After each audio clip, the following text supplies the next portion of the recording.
O'zbekiston fuqarolariga shoshilinch xabar. Bugun 31 dekabr Yangi yil bayrami. Yangi yil munosabati bilan qaysi fuqarolarga mukofot pullari berilishi aytildi. Videorolikni o'tkazib yubormasdan tezda videorolikka like bosib, videoni oxirigacha ko'ring.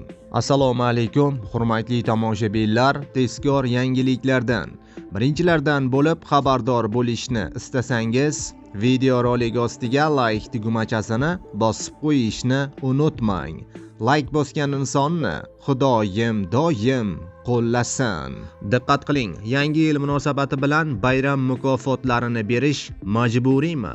Kambag'allikni qisqartirish va bandlik vazirligi mamlakat qonunchiligiga tayanib bu masalaga aniqlik kiritdi.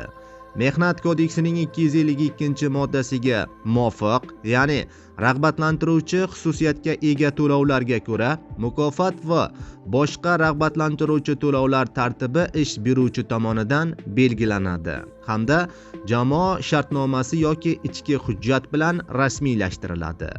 Agar ichki hujjatda barcha xodimlarga bayram munosabati bilan mukofot puli berish majburiy belgilangan bo'lsa, ish beruvchi buni berishi shart. Aks holda bu qarzdorlik keltirib chiqaradi. Agar bunday majburiyat ichki hujjatda ko'zda tutilmagan bo'lsa, mukofot berish majburiy emas, u ixtiyoriy hisoblanadi, deyilgan vazirlik xabarida.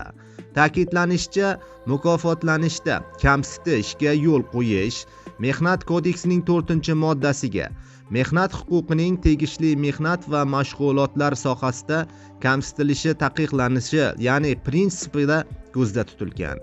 Jins yoki lavozim yoki mehnat natijalariga bog'liq bo'lgan boshqa holatlarda esa asosan farqlash kamsitish hisoblanmaydi, deyiladi xabarda.